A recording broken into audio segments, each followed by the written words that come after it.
కర్నూలు జిల్లా ఆలూరులో ఎర్రమట్టి మాఫియా చెలరేగిపోతున్నారు. ఎటువంటి అనుమతులు లేకుండా కొండలను తవ్వి ఎర్రమట్టిని తరలిస్తూ లక్షలు గడిస్తున్నారు. జిల్లా మైనింగ్ అధికారులు కూడా ఎర్రమట్టి కేటుగాడిపై ఎటువంటి చర్యలు తీసుకోకపోవడంపై పలు అనుమానాలకు దారితీస్తోంది. ఆలూరు మండలం హత్తేబేల్గల్ గ్రామానికి చెందిన చంద్రశేఖర్ గౌడ్ అనే ఓ వ్యాపారవేత్త ఇక జేసీబీల సహాయంతో కొండలని సైతం తవ్వి ఎర్రమట్టిని విచ్చలవిడిగా అమ్ముకుంటూ లక్షలు గడిస్తున్నారు. ఎర్రమట్టిని అమ్ముకున్న ఏ అధికారి కూడా వారిని నిలదీసే సాహసం చేయలేకపోతున్నారు. ఎవరైనా అధికారులు వచ్చి ఇక అబ్జెక్షన్ చెప్తే వారిపై పొలిటికల్ ప్రెషర్ తీసుకొచ్చి వారిని ట్రాన్స్ఫర్ చేయిస్తామని బెదిరింపులకు పాల్పడుతున్నారు.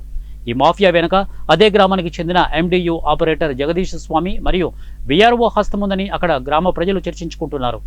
ఇక ఈ మాఫియాపై హత్తేబేల్గల్ గ్రామ ప్రజలు ఆలూరు తహసీల్దార్ దృష్టికి తీసుకువెళ్లిన ఆయన మేమేం చేయలేము, ఏదైనా చెప్పుకోవాలి అనుకుంటే జిల్లా అధికారులకు వెళ్లి చెప్పండి అంటూ కరాఖండిగా ఆలూరు ఎంఆర్ఓ గోవింద్ సింగ్ తేల్చి చెప్పడంతో గ్రామ ప్రజలు అయోమయంలో పడ్డారు.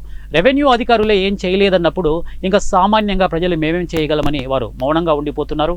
చంద్రశేఖర్ గౌడ్ అనే వ్యక్తి ఎవరైనా తమ కార్యకలాపాలకు అడ్డొస్తే వారిని బెదిరింపులకు గురి చేసేవారని భయభ్రాంతులకు గురి చేస్తున్నాడు. వాటర్ వేసి పైప్ లైన్ వేసినారు. దానికి ఎంత గుంతలు గుంతలు ఉంటే ఒక ఎక్కడి నుంచి తెచ్చినారు అన్న? ఇది ఏం పేరు మీ పేరు? స్వామి. ఏ ఊరు ఇది? హత్తేబేల్గల్.